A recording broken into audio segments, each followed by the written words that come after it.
First, good morning, good afternoon, good almost in the afternoon. In front of you, we're gonna cover a community-based approach. The approach that I put together when you get your training, your 72-hour training, it was in module 3.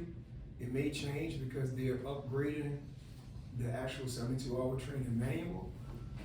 But I wanna go over defining recovery, resilience, and wellness through a community-based approach, because what we do, 85 to 90% of our job and our responsibility is in the community.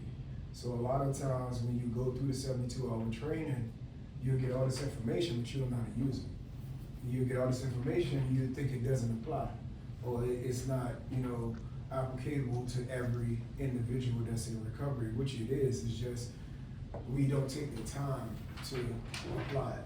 So in front of you, I have an overview of everything we're gonna cover. On there is basic definitions, and it really is, I try to get y'all the definition that's given in the 72-hour training and what you will see in different trainings dealing as a peer. So it'll take you down step by step as I talk. I'll probably ask here and there for us individuals to read the definition so that we can get the base definition, and then I can give you, from my lived experience and in my head, where we are on a community-based approach with these wordings and these realities when you're dealing with people of recovery. I also have given you a scrap piece of paper. Feel free to write down things, feel free to ask questions, and we will go from there. All right, so let's start with this diagram. This is a continuum, meaning that it has no starting point. It has no 1, 2, 3, 4. You can go from any point and continue to flow with it, because recovery is on many pathways, has no face to it. But in the center is a person-centered approach. Whether we're dealing with ourselves as PRS, and we're dealing with a peer, we're dealing with somebody coming out of detox, rehabilitation, it's still, the approach is gonna be about the person. It's not about me, it's about the person that I'm supporting. So when you look at a person-centered approach and we go to recovery, and let's start there. Can somebody read the definition on the paper for recovery? It is a process of change through which individuals improve their health and wellness and live a self-guided, purpose-driven life while continuing to strive to reach their full potential. All right, so let's deal with I statements. How did I get here? My story. That point right there is the beginning of your recovery process, when you're making that turning point, or when you're at the point of saying, I want this, I want something better. Or some people want to go back to the person they was, or the quality of the person they was before they started, or fell victim to the disease or addiction, or however we want to word it. So how did I get here? This is another question that you can ask the client and get a wealth of information. Not what's wrong with you, but what happened to you. What happened to you? When did it happen? How did it happen? That brings forth my story.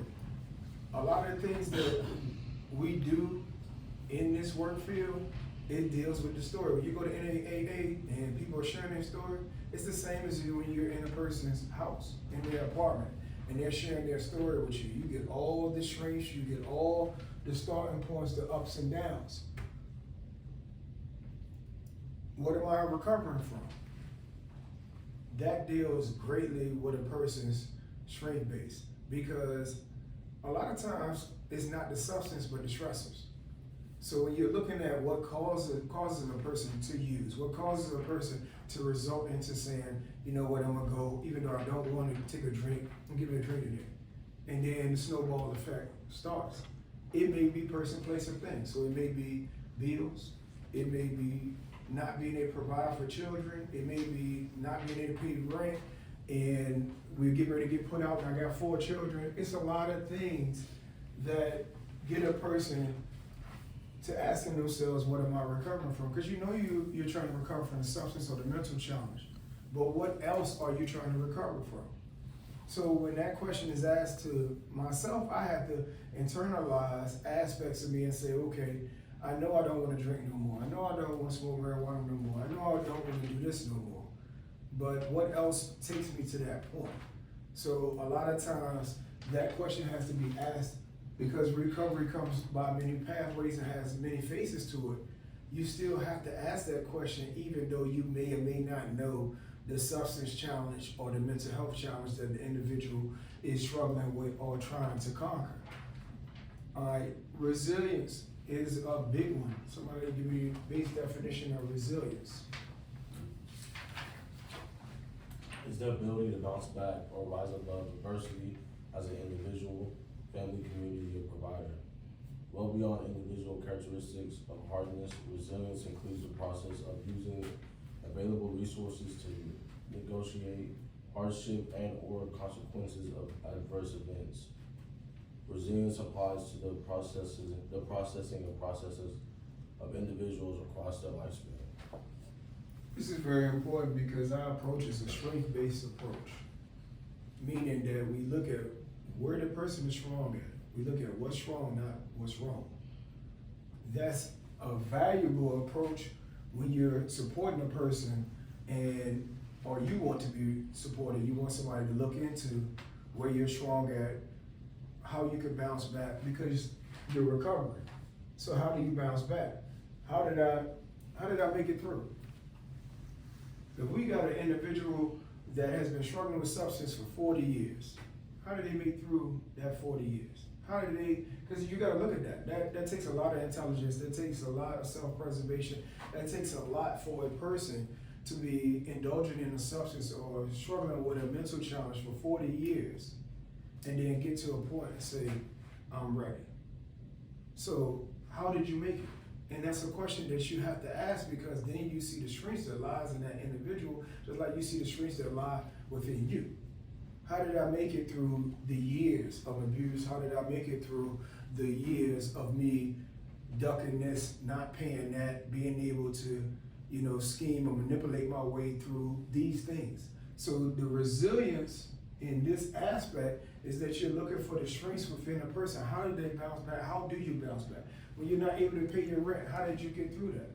When you didn't have any food for you and your children, how did you do that? When you got locked up and you did all this time and then you got out, how did you bounce back? That shows where your strength lies at. And then as PRSs, we can document where a person's strength lies, where they may not see it. A lot of times we don't see our pluses. We dwell on our negatives so much that we don't see the pluses or the strengths that we possess. Somebody else may have to point them out to us. And a lot of times we have to be a truth teller and point out the points of strengths to an individual to show them where their resilience lies at. You don't made it through this. You don't did that. You got to build it up for them, and that's a part of the strength, the support. Where do my strengths lie?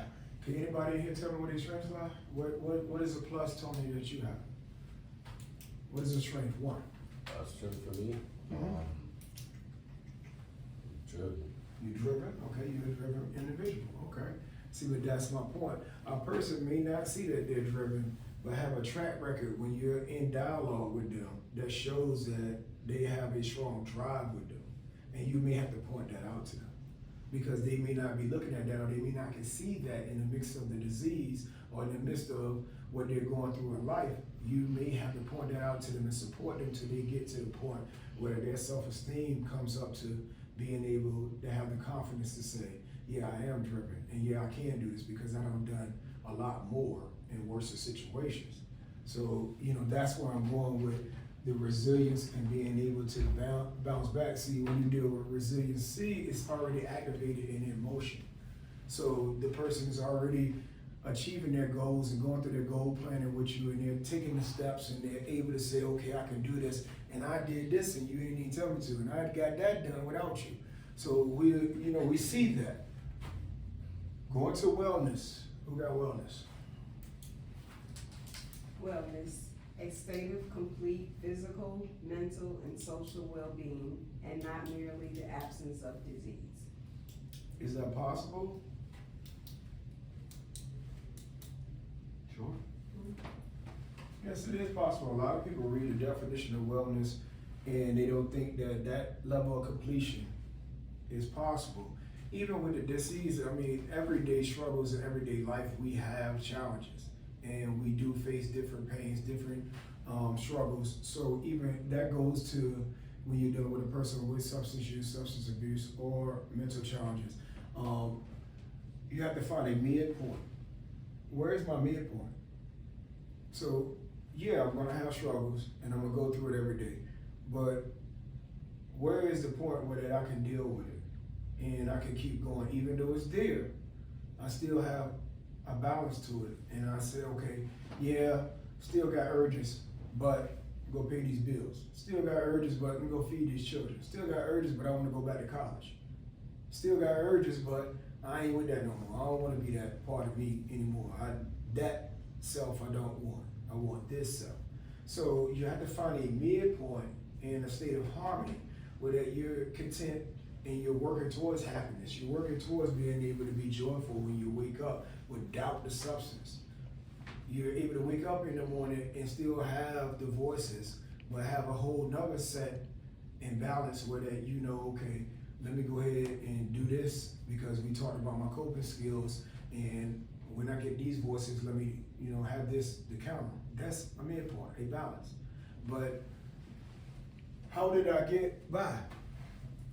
In the midst of your addiction, in the midst of my act of use, there was a source. There was something there that I was able to get by, as we say, but to me, I know that it was purpose in that. But what about the people that don't know that there's purpose in that? So the wording is very important, and I always use get by because they can identify with that, because they feel that it's moment to moment.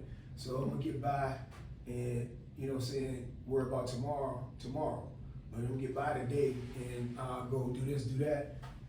But we understand that everything that we go through, because we're at this point now, but you're sitting here, you're at a point at which you know that there's a purpose in your pain. You know that the cycle of recovery includes relapse. This is just a reality of where that we know the power of choice. Because at the end of the day, we can choose to do things or we can choose not to do them. So where do I find my peace, or where do I find peace? That's very important. That goes to us having our own set of coping mechanisms. That goes to us being able to have our own level of problem solving.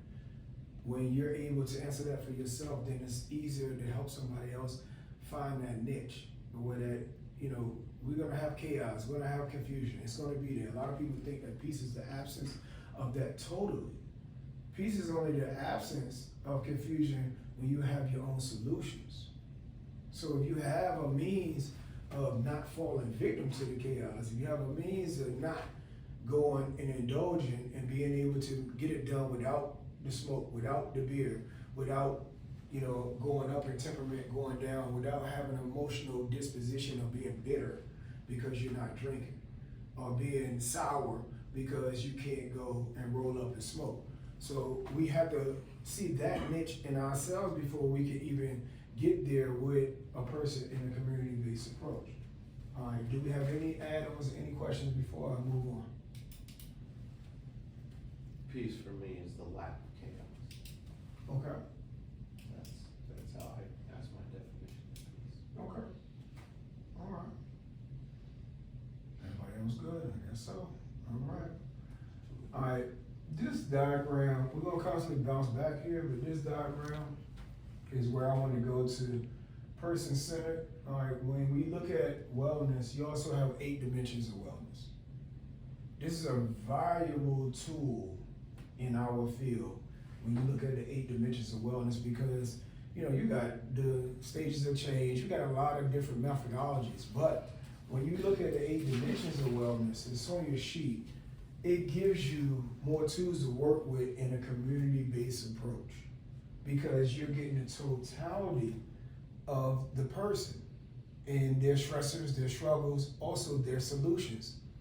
So when you look at the 8 dimensions of wellness, this is the right order. I just put these in place because the reason I wanted to put these in aspects of, if you're dealing with a person, most of their stressors are going to be in these areas of the 8 dimensions of wellness. So intellectually, I'm going to deal with my environment, my finances, and my occupations, but also my environment, my finance, and my occupations are going to be the source of my stressors. So these This group, we'll deal with more mental stressors coming down to emotional, spiritual, social, and physical. Those more they're gonna be interchangeable. So the way I feel is where my energy is gonna be spiritually. The way I feel may dictate how I respond to you socially, or how I respond to the world socially. How I feel emotionally is always gonna display physically. But in a community-based approach, when you're coming in contact with the peer, these components are going to get you your sources of support, because that's the completion of the being. So when you're looking at environment or environmental, the first thing you're looking at is that environment healthy? Is my living environment healthy for my recovery?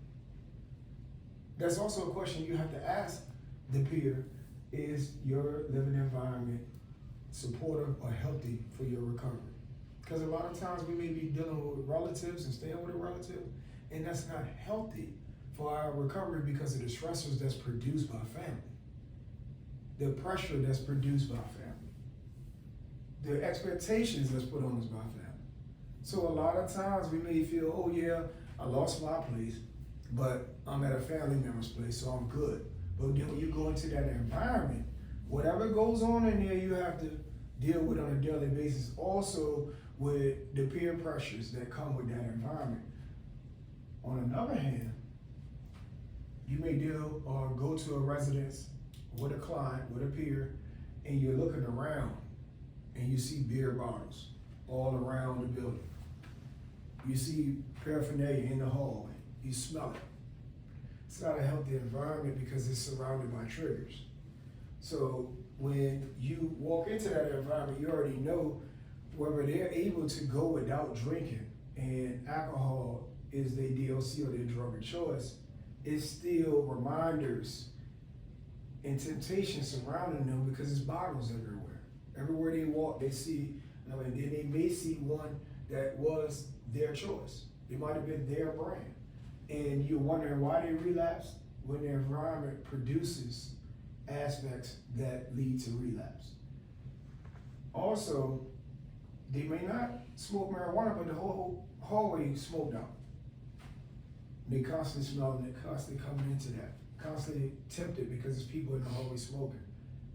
What that does is it makes them want to go back, or psychologically, you know what, you don't even know why you're thinking about going back to your drug of choice, but yet you're walking into that environment and it's not healthy for you to give you solutions and other thoughts that are productive outside of using. So we also have to look at environmental norms and environmental hazards when we're out in the field and we're dealing with peers. Emotional, recognizing triggers, what causes me to lose my focus. Emotions is the most powerful aspect of recovery. Getting upset, feeling sad, depression, we could go into all these aspects of recognizing your triggers in an emotional standpoint that may lead you to not just use, but to lose everything you don't gain, in the sense of you don't have a good job, you've been doing good for a year or two, because it does happen that way too. Relapse doesn't have a time frame on it. Emotions can overpower your thoughts, and at the end of the day, you don't relapse and you don't know why, but get mad at work, get mad with a spouse, get mad because things are going on with the children or something happened in the neighborhood, and you took one step to another step, and at the end of the day, you don't lost your focus. And now you're at the point where the substance has become the nucleus of your eyesight. Once again, it's all about me satisfying that pleasure or that urge. Once again, I don't act it out of my character. So the mental challenges that I thought I had under control, I don't show it out again. Or I don't went and almost put my hands on somebody or verbally abuse somebody. And then that wears your conscience down and becomes another trigger in itself. Financially, we are all in this room, in this world, knows that financial aspects of an individual are very important when you're supporting them and with yourself. So where is the stability? Where is the balance? Where do I find balance financially? Because when we're in active use, we find ways to support the use. We find ways to get money to do whatever we are chasing to do. But when you clean up, you have to have a stable and solid aspect of financial stability. So everybody aren't able to get benefits or a check. So that question has to come in, and where's your solid source of income? These are questions that apply to self, but we're going through this in a community-based approach because this is the dialogue that we need to have with clients, with peers, to hold them accountable and to be able to support what their goals are and be able to make goals that count. Because when you're making a goal or establishing a goal with an individual and it doesn't deal with their breakthroughs in their everyday life, then guess what? They're just gonna say, yeah, all right, that's the goal. But when you're able to make and establish goals that deal with things that they need to gain to have a better life, then it matters more to them.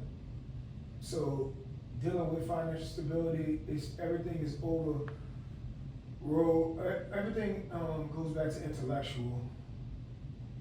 This dimension, we have to recognize red flags, not just within ourselves, but in our environment, in our financial. We may be spending too much.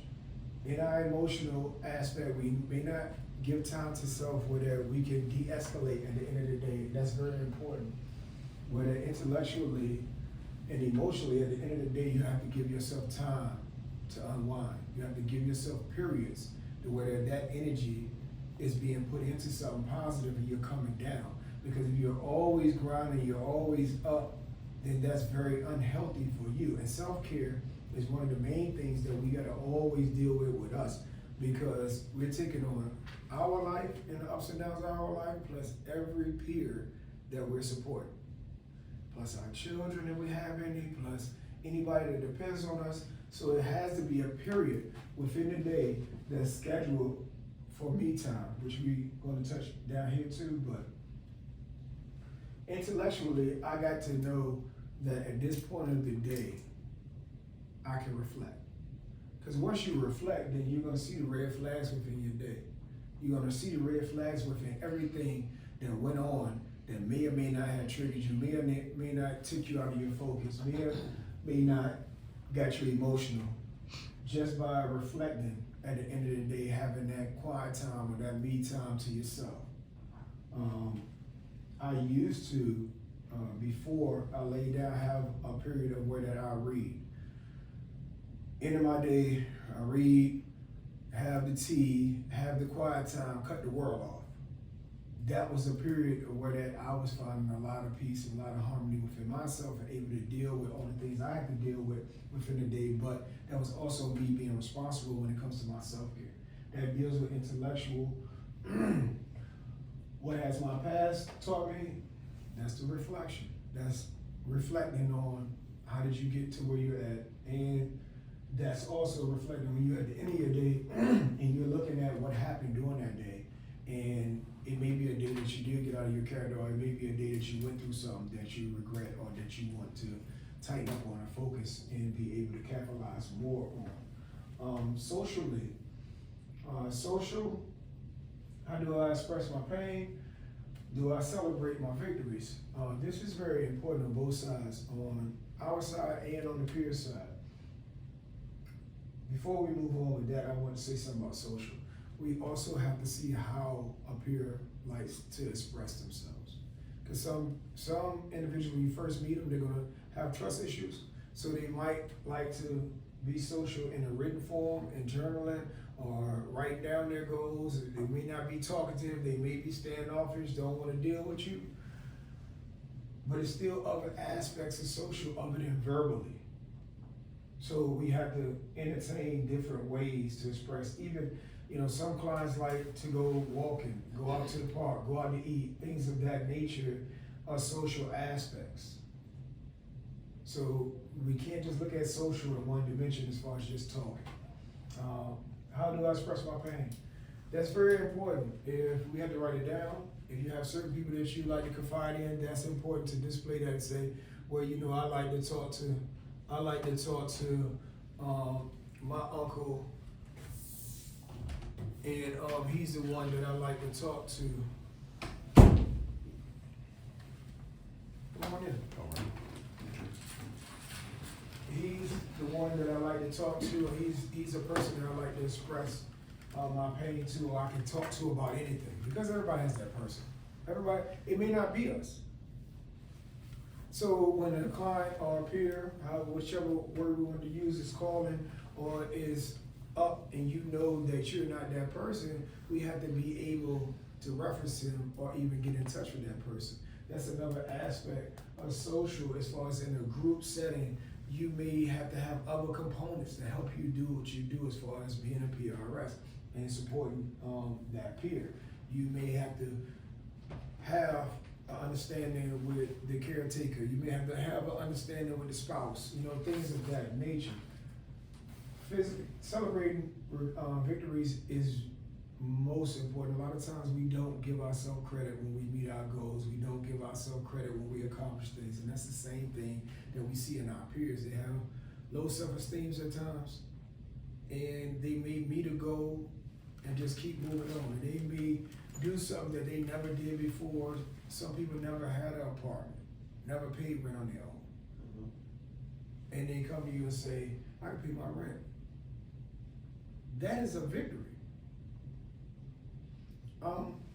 A month clean, that is a victory for a person that's been using for 40 years. I took my kids out to eat. That is a victory. These things have to be celebrated and put up on the pedestal, because how many times are they going to put the negative in front of the positive and say, man, I ain't trying to hear that because I keep going through this and I go through that, and man, I ain't got time for all that, the goals and all. How many times is that going to be put in the forefront instead of the things that you're doing right and you're strong in? That is what we mean by we focus on what's strong and not what's wrong. What's wrong, been there, done that. That's the past. We're in the present. This is where your strong suits is at. We ain't even going to do that because you don't got all this done. Physical. Just to recap, we're going over the 8 dimensions of wellness as the tools that we're able to use in the field that deal with what we learn in the 72-hour training. A lot of the things in the 72-hour training we're not able to use in the field because we don't know how to use them, or we think they're not relevant in the field, which they are. All right, we're on the physical dimension of wellness in the 8 dimensions of wellness. Physical, healthcare, diet, rest, very important. When you make a change, you gotta make a total change. A lot of people think, if I just don't do the substance, or I got control of my mental challenges, I'm good. But everything else is of your addiction. Everything else is of the disease. So then you're in a period of denial and illusion because you're thinking because you're not putting the substance in your body, or you're not dealing with the mental challenges and you have them so under control and balance, or your medication is leveled out. You can eat the way you want. You don't have to go to the doctor. You don't have to get no rest. I'm just gonna keep grinding. But yet, you still wind up losing your focus because your emotions are gonna be affected by your physical neglect. Diet is very important when you have abused your body for so many years and put substance in your body for all these years, and then you think you're gonna stop, and then you're gonna be healthier because you're not putting the substance in. But what winds up happening is the body depends on the substance for so long and so much. When you take that vital aspect, it becomes vital because physically we become dependent upon the substance and become of the substance. So when you're taking the life or the spirit out of the physical, and that's what you're doing, because you're taking what defines you, what gives you livelihood out. So it's very important to get a primary care, to see what's going on inside, what you have damaged inside. Then eat right, put things and substance back into your body that you have taken out, and put things back into your body that your body does not produce anymore because you have tore it down so much that it's not producing naturally the way it's supposed to. So you may need one aspect of vitamin or supplement more than the other, but you won't know that if you don't go to a primary care. You won't know what's going on with you after you don't have that run and it comes to an end and you're not getting with somebody that can show you the damage of your run. Rest, so important. Not just physical sleep, but a break. Because rest comes in so many different forms that just not doing something for a day is an aspect of resting. Not indulging in certain thoughts and certain people, certain things is an aspect of resting. Changing your routine up is an aspect of resting because you're not grinding that wheel mentally, spiritually, or physically for a period of time. So you're resting or going without that aspect of your daily life for a period of time. You take a vacation, you take a weekend off, you take an hour to yourself, like we just discussed as far as at the end of the night, and saying, okay, I'm gonna reflect and I'm gonna go without what I've been doing. That is a period of rest. We constantly look at the word on face value and say, oh, rest means sleep. No, a break is a form of rest. Spiritual. I didn't want to go into an aspect of spirituality dealing with practice because that's very, very, very touchy and critical in our field. That's a personal aspect of whatever. If a person doesn't open up and talk to you on that level, then we just leave it be. But spiritual also deals with levels of energy and sources of inspiration. So where do I draw energy from? What makes me feel lively? What do I like to do? Because you can do certain aspects, certain things with people and they come to life. But this person ain't said nothing. You take them to get something to eat, or you take them out, or you go somewhere with them and they just come to life. So that is a source of energy and it brings the energy level up. So we have to pay attention to where we draw energy from and where the peer draws energy from. The source of inspiration could be people, places, and things too. Some people draw inspiration from their children. Just being able to provide for their children, see their children having a better quality of life than they did. Some people draw inspiration from their parents, from certain aspects of activities that they do. They feel inspired. A lot of people with the YouTubes and all the little things that we send to each other every day, inspirational quotes and inspirational, or just some act of kindness that inspires you to do more or do better. These are aspects that is very critical to introduce to a peer, because what have they been doing? They've just been on their run abusing themselves, and they're not in touch with everyday reality or social media and things of that nature. And that could be another thing that we see a lot of the peers do. They be on social media a lot and they chase certain aspects of social media. Introducing them to a positive level of social media is very critical too. Occupational doesn't just have to be work, because some peers or some of us don't work and we may be getting benefits. So where does occupational fit in if you're talking to a client or a peer that doesn't work? It deals with hobby, me time. These are things that can be put into a routine, a pattern, because whatever pattern and routine you set with a peer, they're going to follow it to the T, and they're going to do it repetitiously, whether it becomes healthy for them, whether they know it or not. So learning what they like to do. We have a lot of peers that may like to color, some may like to read, some may like to journal. These aspects we have to be able to tap into too on a community-based approach when we're introducing ourselves to an individual that we're going to support. All right, questions? Anything about 8 dimensions? All right, so cool, y'all don't sleep on. As far as the occupational deal goes, I've seen a lot of negatives and positives when it comes to all of those work hobbies.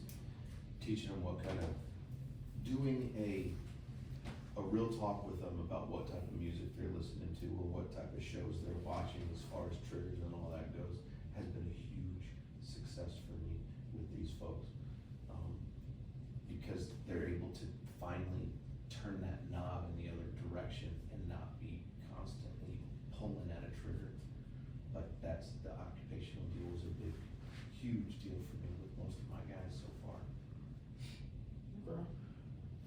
This is a very useful tool, and a continuum in itself as far as the 8 dimensions that I use, when I first start with a client up here. I have a chart that I use that has these 8 dimensions in that I correspond with my wellness plan as far as making my goals.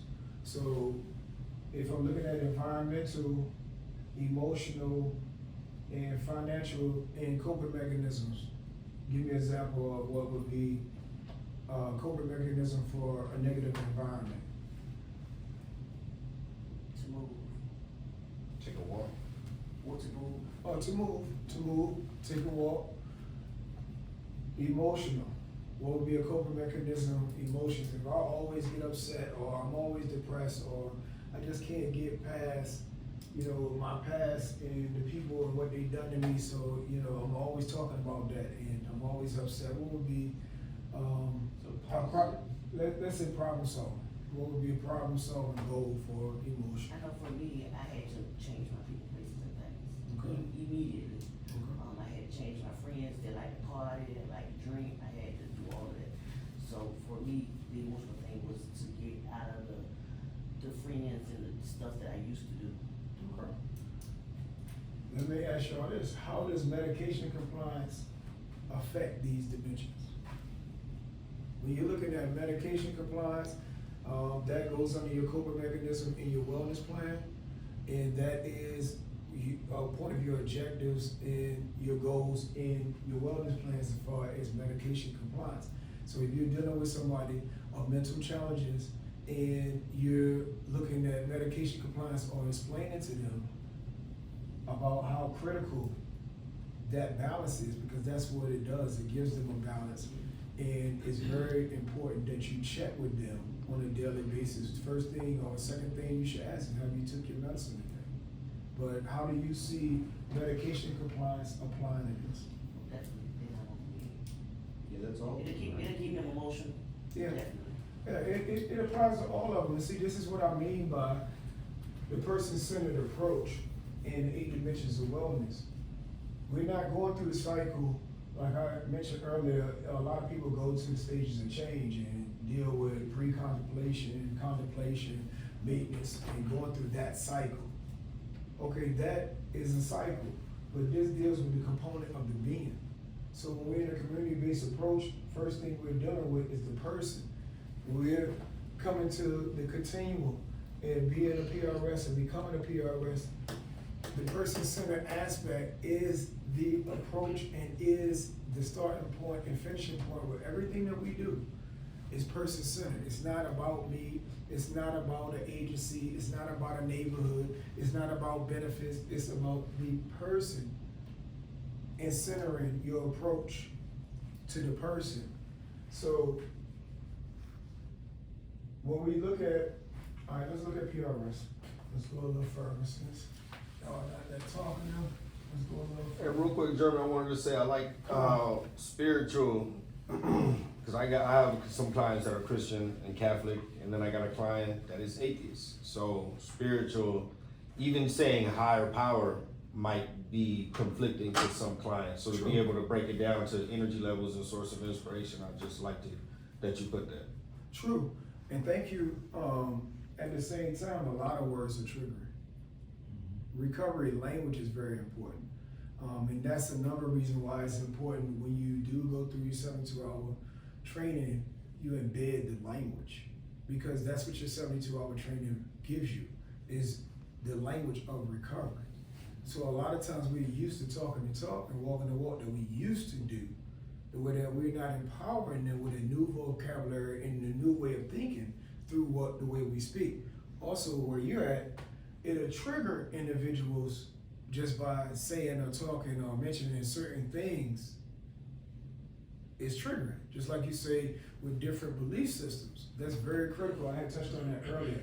I don't really touch on belief systems. If a client let's go here. That's why a lot of individuals may or may not want to go to NAAA, and they're okay with smart recovery, or they're okay with peer services, but they don't want to have anything to do with what they feel is being pushed on them because they may not be ready for it. Right. That goes with what we do hand in hand. That goes with who we are. And when we're ready for it, then we accept it. When we're not ready for it, you can't force it on us. So they may or may not think that that's being forced on them because we don't know how that relates to them. Exactly. See what I'm saying? Because to us, it may just be a general conversation. Right. To them, it may be you trying to pressure them into going this way or going that way. Yeah. Not being who I am, but be who you want me to be. That may be the translation in how it comes across to them. Yeah. So it's very important, and I'm glad you brought it up. It is very important that we do work on our vocabulary. And I went through years of just looking at wording, how I can take what we learn and what I have learned and convey it to the next person to help them the same way it helped me.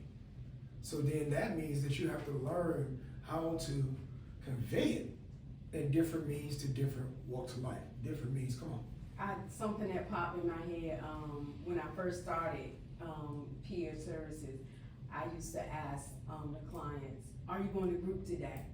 But I'm asking that Tuesday, Thursday, Friday. And so one particular person was like, dang, you the IOP police? So I just, hey, what you got on your schedule for today? Boom. And then he or she can let me know, I'm going to group, I ain't feeling good, I'm not going. So it don't feel so controlled. True. It's That's not, good. it's not what Yeah. you say, it's how you say it. Yes, indeed. I don't give them much of an option when I call them. If they wanna ask me if I'm the IOP police, sure, I'm damn sure. I don't care. I don't ask them, hey, are you coming? Cause that gives them the option to say no, and IOP is our bread and butter. That is the butter on the biscuit. So I don't much give them an option. Yeah, and where you at is accountability, where you at is acknowledgement and giving and empowering the individual. Both, and I'm glad this happened. That's cool. Yeah, I'm glad this happened. You know why? Because you have to have different approaches with different individuals. Some peers you have to be firm with on certain things that they don't want to do. It's just like with your child or your children. You know what the end result is. The lesser mind in that moment don't know what the end result is in a positive means. So you having a firm language and an assertive language, because you'll go through that in your manual and in your 72-hour training too, as far as your approach, whether it's assertive, it's passive. You may have to be swift and changeable in that, or even aggressive, but not aggressive to the point where it's physical or it's abusive, but aggressive in the tone of, this is your responsibility, this is your goal, okay, you're not doing it, no problem. But like you say, you're not giving them an option, you're saying, okay, I'll be there at this time to pick you up for your group. If they wanna say no then And I'm then like, if they okay, say well, no, I understand we have, same thing Nicole said, with certain individuals, peers, you may want to empower them with a choice because they may feel that everybody takes the choice from them, or that they don't have the value to speak and say, I have a schedule, so allow the I statement. It's really according to the client. True. It's really, cause True. some people, they need that push, and then some people will fight you if you try to push too hard. Right. So it's just, give or take. But that goes right back, I don't erase it, that goes right back to the person-centered approach.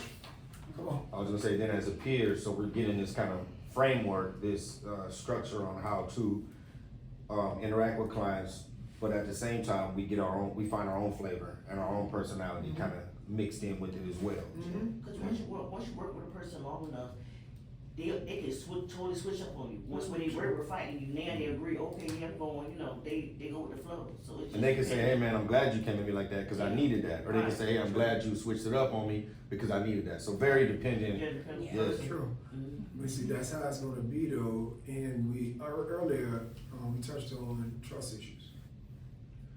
9 out of 10 individuals in our field of work are very defensive and have a wall built up around them. So they're gonna test us, I'm not gonna say you, they're gonna test us to the extremes to make sure you are who you say you are. You say, oh no, I'm gonna be there for you. Oh no, I'm gonna help you do this. Oh no, I know about this and I've been through that. They don't heard that a million times.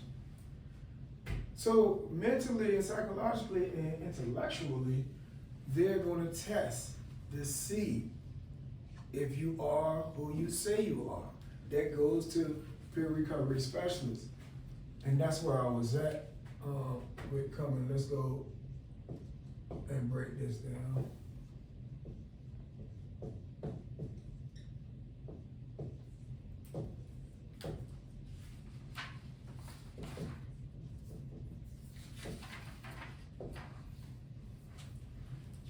First and foremost, the peer aspect is saying that we're equal in circumstances. We have been through whatever aspect the peer or the individual is going through that we're supporting. We have seen the ups and downs, felt it, put ourselves in these same situations, and we're relevant in that aspect to the listening ear. Because when a person, you're a living example at that point of what's capable and what's possible through recovery. It's not somebody telling them they can recover, they're seeing a person that has done it. They're with a person that has been there. So when you're able to, they get in the car and you say, girl, you don't boom, boom, boom. And she look at you and say, you know that because I did that and I've been there. So let's talk about it. Right there is non-judgmental. And that's the approach with recovery, that we have to come without judgment. Because if a person's in a process of renewing their life or reaching their full potential, you can't keep pointing the finger at them. So when you come in a non-judgmental form, shape, fashion, they know that they can confide in you, they know that you understand, they know that you've been there, done that. Because that's what entitles you as a peer, and that is the base of your recovery too. So everything that you have went through, you're coming from being an equal, been there, done that, to I chose better for myself and seek recovery and achieve my recovery, and I have this many years of miles I don't travel in recovery to be able to give back. The specialist is not something special. And what we do is not a pat on the back. So understanding that this entitlement comes with even more responsibility, more of what some may look at as a burden. Some people may say, look, I ain't with this, I'm not trying to become a peer recovery specialist. I got a year under my belt of clean, I'm not trying to take on somebody else's too, and boom, boom, boom. So understand that when you come into this field, as far as the peer workforce, you have to have a passion for it. If you don't have a passion for it, you're not gonna last. If you're just in it trying to flip money or say, oh, this agency pays me this and that agency pays that, you're not gonna make it. Because at the end of the day, what comes with that responsibility is not gonna be worth whatever they're paying you an hour. It's not. The check just pays the bills. At the end of the day, the passion is what keeps us going. And the passion for what we do and for recovery and seeing the embetterment or see the victories of a person, that's what we come into this for. So I'm here to tell you right now, if you're in it for a check, you need to leave. But also, the peer workforce is growing. it's already been around us. Virginia is growing even more now with the peer workforce, and even in the behavioral health care services, peers are being able to be in more positions. Peers are being used more because of what we just talked about, the relevancy of the non-clinical approach. They have professionals in the sense of psychologists, therapists, behavior health techs and things of that nature, but they cannot relate to what the person is going through, what the person is feeling, how to give an example of getting out of it. You give a person all the methods in the world, but at the end they say, okay, has it worked? Did it work? Where the person that did it? Where is the example? So on a clinical form, they may or may not have a person for that, but when you enter the room, you're coming in as the results of recovery and the possibilities thereof. When you go through, first thing that you're taught is that recovery is based off hope. That's the first thing you're taught when you're dealing with the dynamics of recovery in your 72-hour training. So hope is telling a person there's a chance, there's a way to recover, because the base of recovery is hope. Billy, why you want to be a peer recovery specialist? Why did you come into this field? Empathy was probably my main, actual reason, but to be able to actually help someone else out and see the progression that they can make through me, to have that importance and to give back is part of my personal recovery program. So I needed to be able to give back. Okay. What would you tell me is the difference between empathy and sympathy? It's very critical. Okay. Sympathy would be feeling bad for them over something. Empathy would be a more base root emotion. Empathy is understanding the feelings of another. Yeah. Sympathy, I'm with you. You said I'm gonna go with you because this is very important in what we do. Empathy is understanding the feelings of a person, of a peer, of a client, of an individual you're supporting. Sympathy is feeling sorry for them and having pity upon them. As a peer recovery specialist, I'm not here to feel sorry. I'm not here to help you. I'm not here to hold your hand.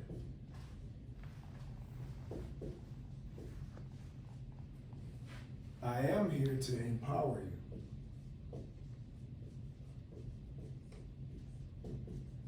See, that's very important of you understanding your approach, because you're not going to be any benefit to anybody, not even yourself, if you're feeling sorry for somebody. You don't want anybody feeling sorry for you, but empathy is very important because you can relate and you understand the feelings of what a person's going through in their steps of recovery, in their cycle of recovery, or when they're facing or having their bad or worst day ever. You can say, I relate, I understand, I've been there, and then just listen.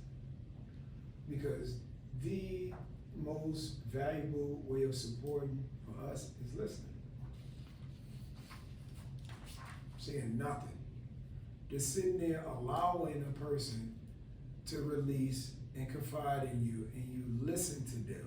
You know how many people that we're going to encounter that feel that nobody ever listens to them? Yeah. So when you become the person that will give them that opportunity to be the center of the conversation, then that makes them feel valued, important, and heard. So that is very important. I'm glad you did say empathy, because that's another aspect in the 72 hours that you will be going through as far as empathy versus sympathy. So, always look at, and that's what I mean by vocabulary earlier. I had to learn the language, and I had to embed it because it goes into your approach. And another thing, you'll wanna be an enabler, because you'll wanna try to supplement. For wherever that you feel sorry for a person that you trying to fill the gap, you come and putting the cape on. Instead of holding the individual accountable and standing firm as their support, the same way you want somebody to hold you accountable and stand firm as your support. It's a mirror effect. It's just like we were looking in the mirror when we have a peer. The face don't even matter. It's the circumstances. It's the situational aspects. Because when you're looking in the mirror, you're looking at what you don't been through and hoping that you don't look like it. So that's the same thing when you encounter a peer, you're at a meeting and it's a total stranger. But in these stories, certain things you identify with and what you find yourself doing, talking to them outside the meeting, or talking to them after they finish talking and saying, look, I've been there, boom, boom, boom. And then that dialogue goes and it becomes empowering. Because both are giving each other solutions and both are walking side by side as equals. That's what peers are. Person-centered approach. Marcus, you got anything? You was working and came in a little late. Person-centered approach, like a definition for it. No, you have any questions or want any insight because you came in Yeah, late? so person-centered approach in regards to peer recovery, help me if I'm wrong, so that's basically centering on the client regarding these 8 steps, right? Yeah, everything that the structure of peer services is a person-centered approach. Right. Some agencies that you may or may not work for have a person-centered approach. That means the needs in whether it's treatment, psychological, behavior, the needs of that person is what the service is wrapped around and is about whatever is needed for that individual. As a peer recovery specialist, a person-centered approach is you asking questions and listening to know how to support and strengthen the individual in their recovery. Whatever field you may go into, let me rephrase that, whatever agency or whatever department you may work for, your responsibility is recovery. Your lane is recovery. All the other departments of that agency or whoever you work for, that's not your lane. Your responsibility is the recovery and the needs, wants, desires in their recovery. Right. So your person-centered approach is predicated on their recovery. Certain tools give you the access to ask the questions, get the information, education thereof that you need to be person-centered. You can ask these questions to 5 different individuals and get 5 different realities. Right. But you have 5 different person-centered approaches. Right. Okay. Help you out with your notes, rap plans, all that good So stuff. everything that you do on that person, Yeah. whether it's a rap plan, whether it's assessment, whatever the agency requires for you to do as far as paperwork, it is person-centered and it reflects the treatment or need of treatment or the reality of that person in everything that you do and you document. And strengthening all these is going to obviously assist in their recovery. You see, we have a strength-based approach, meaning, like I said this maybe 4 times, we look at what's wrong and not what's wrong. As a peer, as a PRS, you have a clinical side that we don't deal with. In your manual, it'll say a PRS is not, a PRS is. Right. Under that is, you are a truth teller and things of that nature that deals with you building strength in the individual. You're not a clinical aspect of diagnosing people, prescribing medicine, going into the psyche of individuals. Right. No. Right. Your lane and the way that you have your person-centered approach is dealing with their recovery and the components thereof.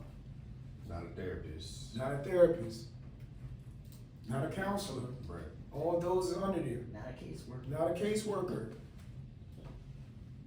See, because it takes away from you being able to support the person in the needed area. Right. And it takes you out of your scope of what you're stepping into to say, this is what I'm here for, and this is what I'm good at. So the person that is of mental health, that is of substance use, substance abuse, they're being neglected because you're doing it in a lane that somebody else already has. So who is supporting them in their recovery? Right. Who is able to be the living example for their inspiration? Who is able to say recovery is possible because I'm standing in front of you? Yeah. So the person-centered approach can go in different avenues, but as a PRS, your person-centered approach is their recovery. It is based on your recovery. Definitely. Any more questions? Any more? Now, I do have one question. With the peer, is it, to me, it's been better that I work with peers that have the same recovery as myself. Because I can't, like someone that's been on crack, I can't, I mean, I know it's a disease just like anything else, but I can't relate to actually what you're walking through because I've not been through that. But that's very important too. That's a part of being a truth teller. Because you're ineffective. Wait, I never thought about that. Wait, are you saying that if you had a client that did a drug like that was not your DLC, you wouldn't be able to relate? No, I ain't saying I can't work with them because I understand the disease or whatever it is, but it's just, I can't tell you how you feel about the withdrawals from crack, cause I never did crack, so I don't know the withdrawals from that. I can't get on that same level with that, cause I don't know. They're like parallels in with addiction in general or substance use in general. Right, I know that, Yeah. yeah, I get that part, but I'm just saying like they came to me and said, okay, I'm going out, I don't, you know, I haven't done this, I don't know. Never thought about that. But that's beautiful though, because it's a continuum.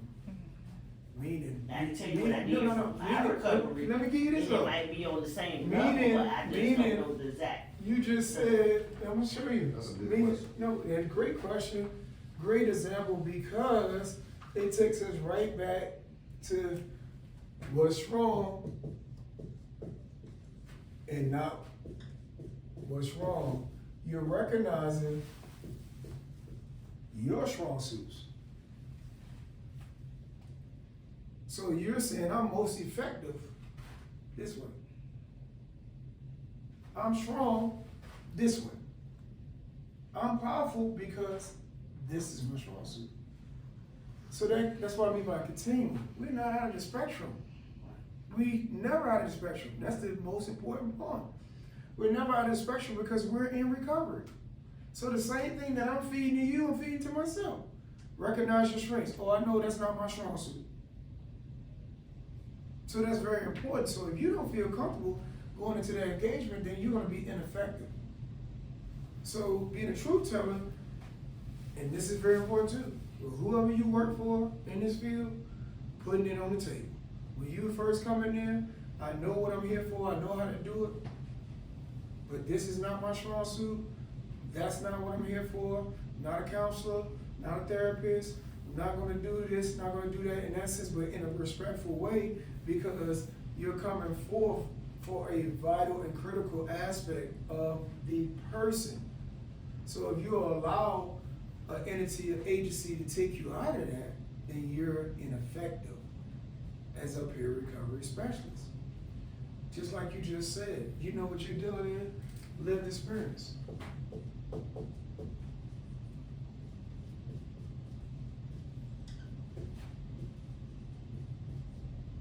I lived that.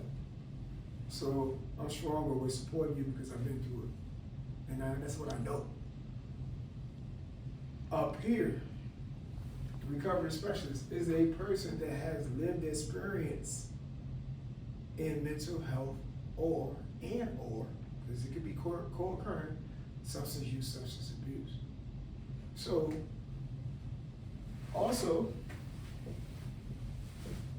sharing experience. When you're looking at, when we dialogue with peers, they may not have seen or thought about their lived experience in the aspect that you give it to them. So when you're sharing your experience in the same walk, like you just said, and this is how I was able to come up out of it, this is my lowest point, still working on my highest point, it's my medium.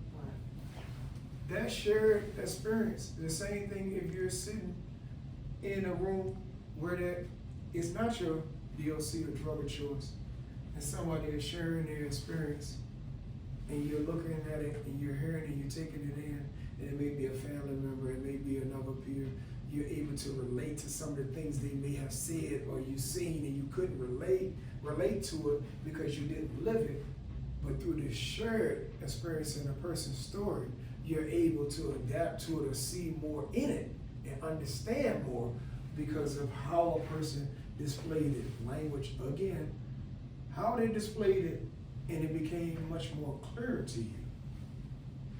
And you're able to relate even though it wasn't lived experience. So it goes into an aspect that this is a reality-based service when you're dealing with a peer recovery specialist. And that's why it took so long to evolve, because it was like taboo.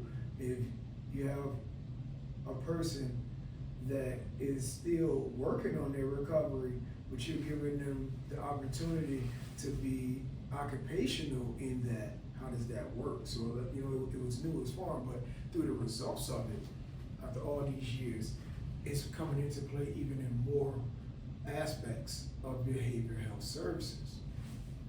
You know, I probably think that there are probably a lot of peers that initially would think that, oh, I've never done crack, I don't know how I'm gonna relate to these people, but I would assume that, like, you don't have to have the same experience as a client to be effective in providing them services, right? That would No. be me. Yeah. I've never had I've never had withdrawals, I've never, Right. had an addiction to any drug, Yeah. but my son, Mm-hmm. so, and I live it every day, even though he's not physically in the home with me, I'm his peer from afar. I'm his peer, I'm his mom, I'm his support system.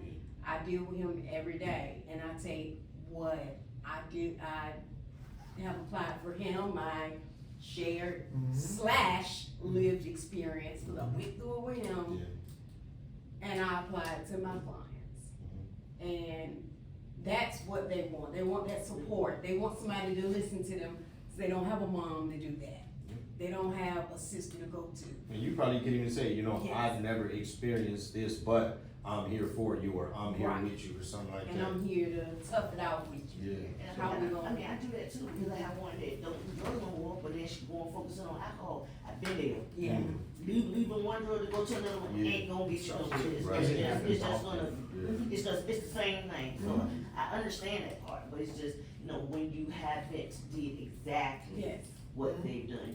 I can't apply it to what I did go through, because yes, it's the same thing, it's the same addiction, it's the same withdrawals, it's the same, you can't go here, you gotta change a few places, things, it's the same thing. So I can relate, but I just have not been to that point that they're at. That's, I just never thought about that, that's crazy, I never thought about that. Yeah, and I'm glad you did That's good, add the thank you. shared on Nicole, because that is another definition of shared experience.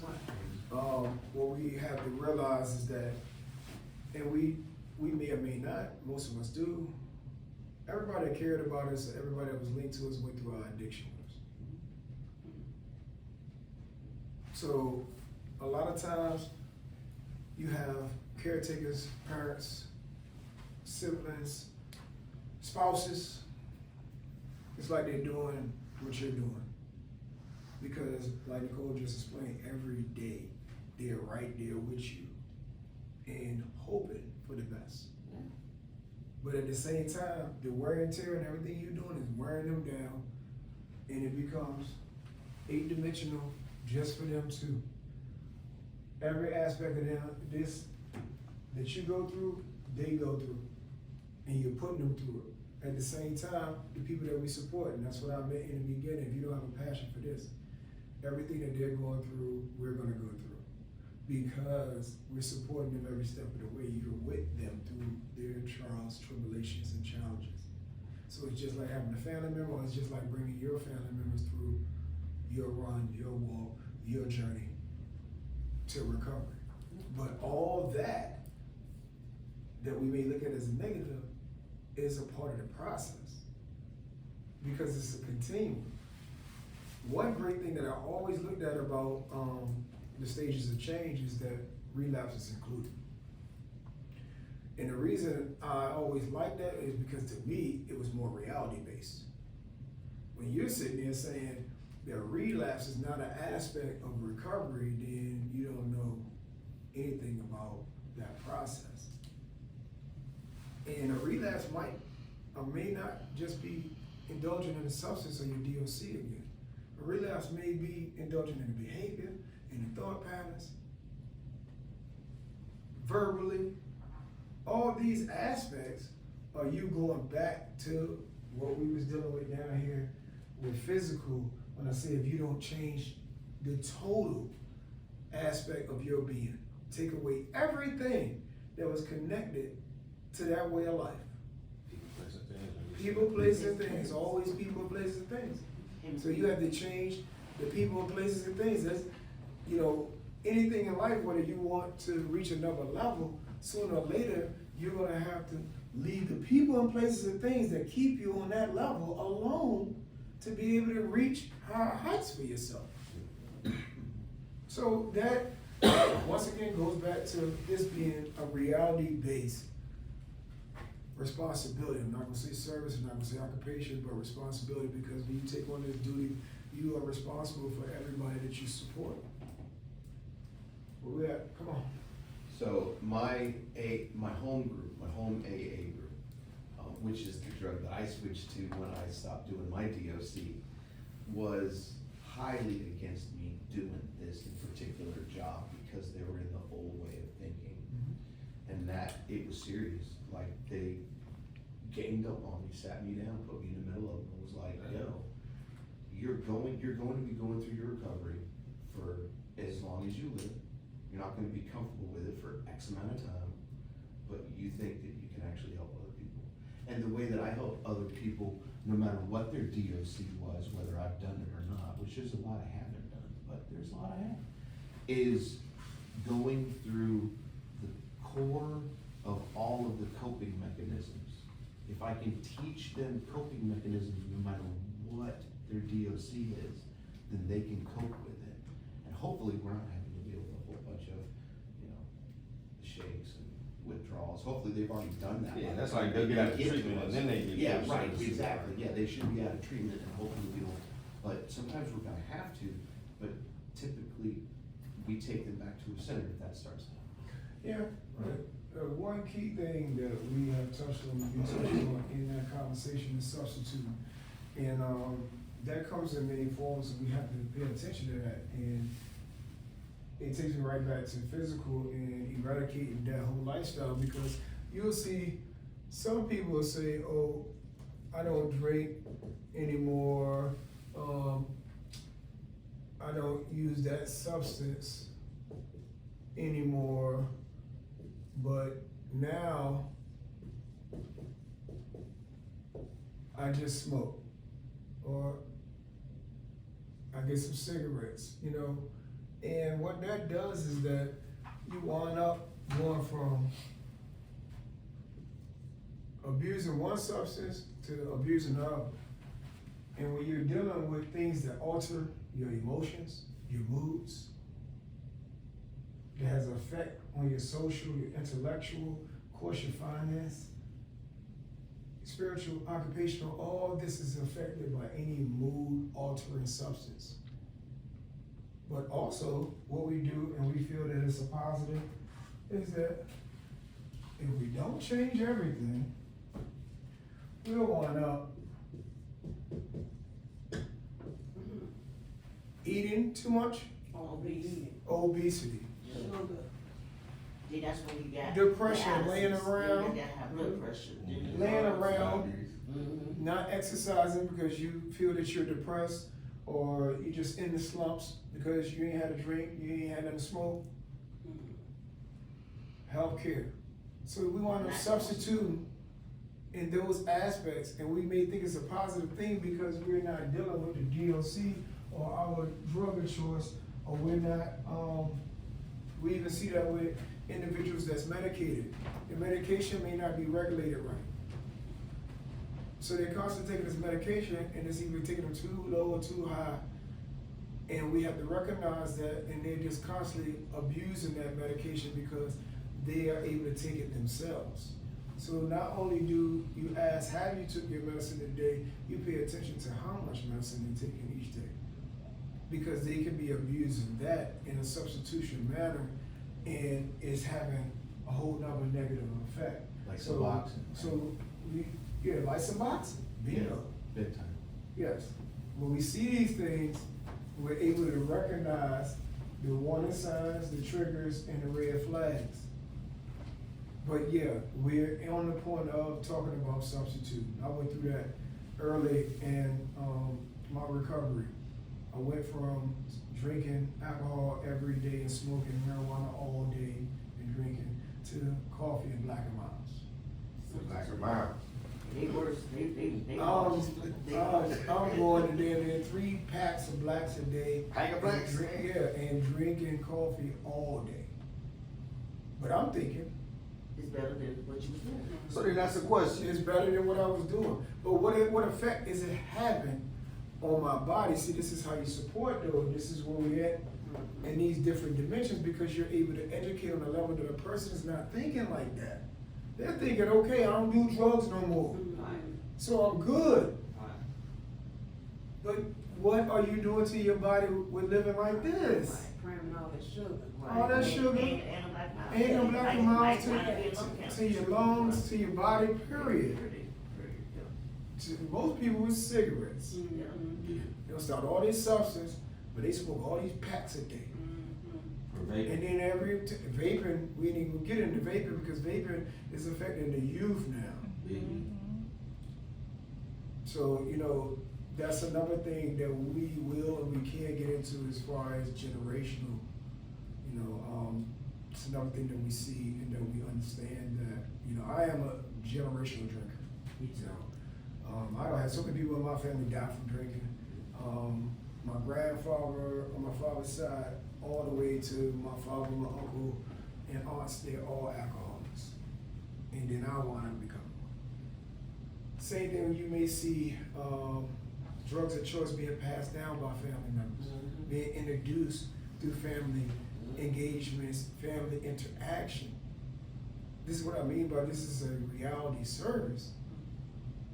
So the harshness of it, you got to have a passion, because you're going to see some things, you're going to walk into some things that you cannot be judgmental.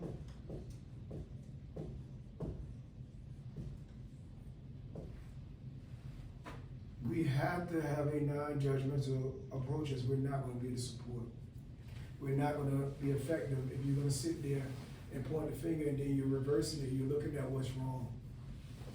Instead of coming solution focused or coming forth with answers in ways and avenues that a person may not or have not been able to achieve. You're focusing on what they're doing wrong. So what that's going to do, that's going to put you in the category of the other 90% of people they deal with. And they're going to push you away, and they're not going to deal with you because they're going to see in you the same thing they see in everybody else. And that is going right back to the peer recovery specialist. They identify in you themselves, but they see that you was able to do something they feel they can't do. So you come in the form of hope to them because you're getting it right. Not got it right, you're getting it right, because you still coming with error. You still coming with shortcomings, downfalls, problems. They get in the car complaining, you say, yeah, girl, I'm complaining, look, I gotta find out how I'm gonna pay my rent. But I ain't gonna use. I gotta get tires, but I ain't gonna use because my tires bought. I got an argument 3 times this week, but I ain't gonna get a drink.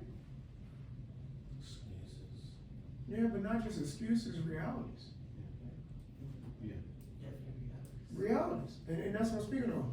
Because you would tell them, yeah, man, I used to do that same stuff. You probably use another word. They say, do that same stuff, sit there and go drink because of all that. I don't even do that no more because I look at it as an excuse. Now, I get it right, man. Going to work, doing this, doing that. And that will resonate because they see you going to work and they see you able to achieve things outside of what you used to do that they are doing or that they're trying to stop doing.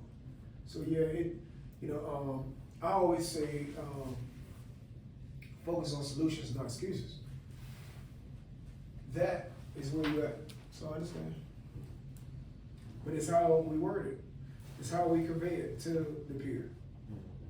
Because the harshness of just cutting or throwing it or pushing it in their face had to withdraw once again.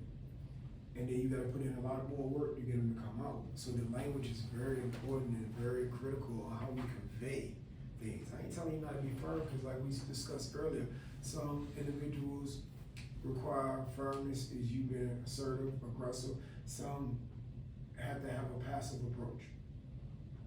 So all these things and components are gonna be given to you in your 72-hour training, but what I am voicing and being vocal about today is that we're gonna go through the process of learning how to use them.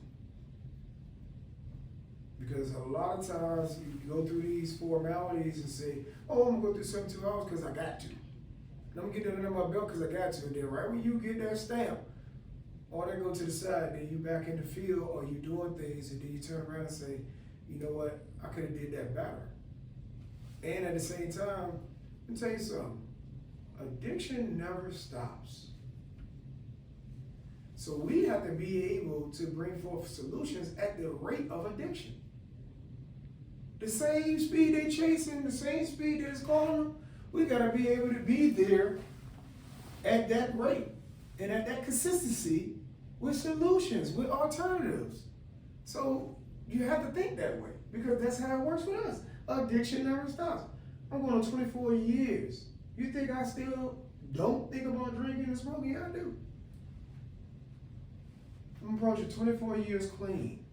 And every time I go in the store, I look at it, all right, go over here, give me some water. Good. But it doesn't call me anymore because I don't choose that. Because we have the power of choice. But at the same time, that urge, the substance becomes physical. The disease becomes spiritual. We project it emotionally. The environment produces it.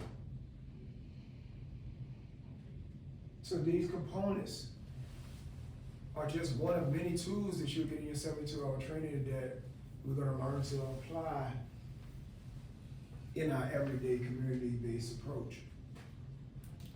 Because any agency that you work for as a peer recovery specialist, like I say, at least 90% of your job is gonna be person-centered, hands-on in the community. Even if you're just running support groups, you're still dealing with the person hands-on, personally, and have to have the tools to support your lived experience. Questions? You all right? Where we at? Good?